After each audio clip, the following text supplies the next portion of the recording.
You reach a certain number in your savings account and something strange happens. Not gradually, not subtly. It's like walking through a doorway into a room where the temperature is different. The anxiety doesn't disappear, but it changes shape. You stop checking your bank balance before buying groceries. You stop doing the mental math on whether you can afford to quit. You stop feeling like one bad month will unravel everything you've built. That number is different for everyone, but for most people living in a high-cost urban area in the US, it happens somewhere around $650,000.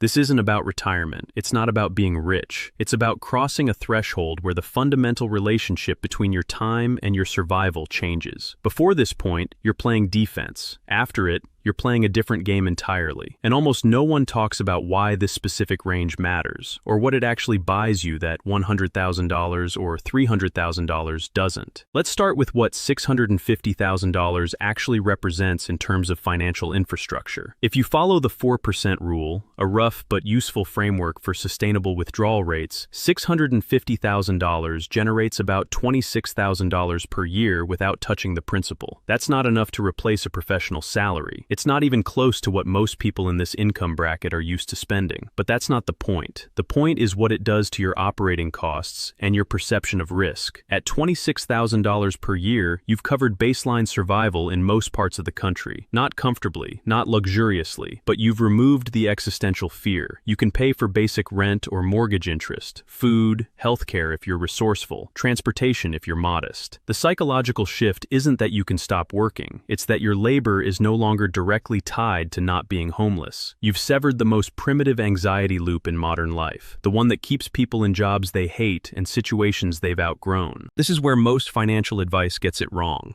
The conversation is always about the retirement number, the point where you can fully exit. But there's a massive difference between financial independence and financial optionality. Independence means you never have to work again. Optionality means you can take a year off, or switch careers, or start a business, or say no to a bad client without immediately triggering a crisis. Optionality is what changes your behavior long before you hit independence. And $650,000 is roughly where optionality becomes real for most professionals. Consider the math of career risk. Let's say you're 35 years old, making $120,000 a year in a stable but unsatisfying job. You've saved $100,000. You have an idea for a business or a career change that might pay off, but it'll take 2 years to build, and the income during that time will be inconsistent, maybe $40,000 a year. The gap you need to fund is $80,000 per year, or $160,000 total. At $100,000 saved, you're $60,000 short. You either don't take the risk, or you take it with your stomach in knots, knowing you're one unexpected expense away from real trouble. Now run the same scenario at $650,000 saved. You still need $160,000 to cover the gap, but you have $650,000 generating returns. Even if you withdraw $80,000 a year for 2 years, you're left with $490,000. And realistically, if that money is invested moderately, it's still growing enough to offset a portion of the withdrawal. You're not betting your survival. You're making a calculated deployment of capital with a clear downside limit. The emotional texture of that decision is completely different. It's the difference between a gamble and a strategic move. This is what people mean when they say money buys freedom. It's not about buying things. It's about buying the ability to make decisions based on what you actually want rather than what you need to avoid disaster. And there's a specific threshold where that shift happens, where the asset base is large enough to function as a shock absorber, a bridge, a safety net that doesn't require another human's permission to access. Let's go deeper into why $650,000 specifically. The number isn't arbitrary. It's rooted in the relationship between typical professional income, typical professional expenses, and the withdrawal rate you can sustain. If you're earning $120,000 and spending $80,000, you're saving $40,000 a year pre-tax. That's a 33% savings rate, which is high but achievable for someone focused on building optionality. At that rate, it takes roughly 12 to 14 years to reach $650,000, assuming a 7% average annual return. That's a long time, but it's within the realistic time horizon of someone who starts focusing in their late 20s or early 30s. But here's the critical part. Once you hit $650,000, The compounding starts to do more work than you do. At 7% annual returns, $650,000 generates $45,500 per year. That's more than your $40,000 annual savings. Your money is now saving more than you are. The system is feeding itself. This is the psychological and mathematical point where your relationship to work changes, because your asset base is now contributing more to your wealth accumulation than your labor is. You're no longer building the machine is building itself, and you're just maintaining it. This is why people who reach this level start to feel different. It's not arrogance, it's not carelessness. It's the quiet knowledge that the worst-case scenario is no longer catastrophic. You can lose your job and be fine for 2 years while you figure it out. You can take a pay cut to do something more meaningful. You can say no without having to justify it to yourself in financial terms. The baseline level of stress that most professionals carry, the constant background hum of financial precarity, gets turned down. And this affects everything: your health, your relationships, your ability to think long-term. When you're not operating in survival mode, you make better decisions. You're not optimizing for short-term cash flow. You're not taking the highest-paying option by default. You're not tolerating toxicity because you need the paycheck. You're playing a longer game, and ironically, playing a longer game usually leads to better financial outcomes anyway, because you're making decisions based on trajectory rather than immediacy. Now let's talk about what happens before this point, because the contrast is important. At $100,000 saved, you have about 4 months of expenses covered if you're spending $80,000 a year. That's something. It's better than nothing. It's enough to handle a short gap between jobs, but it's not enough to change your behavior. You're still making decisions based on fear. You're still taking jobs you don't love because you can't afford the gap. You're still living with the knowledge that one major expense or one period of unemployment could set you back years.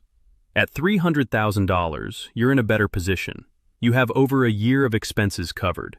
You can take some risks, but you're still thinking in terms of time limits. You're still counting months. You're still aware that if things don't work out, you're back to zero. The psychological pressure is lower, but it's still there. You haven't crossed into the zone where the money is generating enough passive income to materially change your decision-making. $650,000 is where the math and the psychology align. It's not infinite, it's not retirement, but it's enough to buy real, tangible optionality. And optionality is what most people actually want when they say they want financial freedom. They don't want to never work again. They want to work on their terms. They want to be able to say no. They want to feel like their time is theirs, even if they choose to spend it working. There's another layer to this that doesn't get discussed enough. The people who reach $650,000 in their 30s or early 40s are usually the same people who figured out how to control lifestyle creep. They're earning good money, but they're not spending it all. They've kept their housing costs reasonable. They've avoided the trap of upgrading their car every 3 years. They've said no to the vacation home and the private school tuition and the luxury goods that signal success but don't build it. This discipline doesn't come from deprivation. It comes from clarity about what actually matters. And here's the uncomfortable part. Most people don't reach this point not because they can't, but because they make different choices. They buy the bigger house. They finance the nicer car. They increase their spending in lockstep with their income. And there's nothing morally wrong with that, but it's a trade. You're trading optionality for consumption. You're trading future freedom for present comfort. And for a lot of people, that's a reasonable trade. But you have to be honest about what you're trading. The person who reaches $650,000 by 40 and the person who reaches it by 55 lived very different financial lives in their 30s and 40s. The first person probably drove a used car, rented longer than felt socially acceptable, took cheaper vacations, and said no to a lot of things their peers said yes to. The second person enjoyed a higher baseline of consumption, felt wealthier in the moment, and deferred optionality. Neither path is wrong, but one path buys you optionality 15 years earlier, and 15 years in your 40s and 50s when you still have energy and time and clarity is worth a lot more than 15 years in your 60s and 70s. So what does life actually feel like after $650,000? It feels like breathing room. It feels like you can think past next month. It feels like you're making decisions because they're right, not because you're stuck. It feels like the gap between where you are and where you want to be is bridgeable, not insurmountable. It doesn't solve every problem. It doesn't make you happy, but it removes the constant low-grade financial terror that shapes most people's choices without them even realizing it. And once you're there, the next phase is different. You're not trying to survive anymore. You're trying to optimize. You're thinking about tax efficiency and asset allocation and legacy and impact. You're thinking about what to do with the freedom you've built. And that's a better problem to have. The question isn't whether $650,000 is enough. It's whether you're willing to structure your life in a way that gets you there while you still have time to use it. Because the math works, the timeline is clear, the trade-offs are knowable. What's less clear is whether you're willing to make them.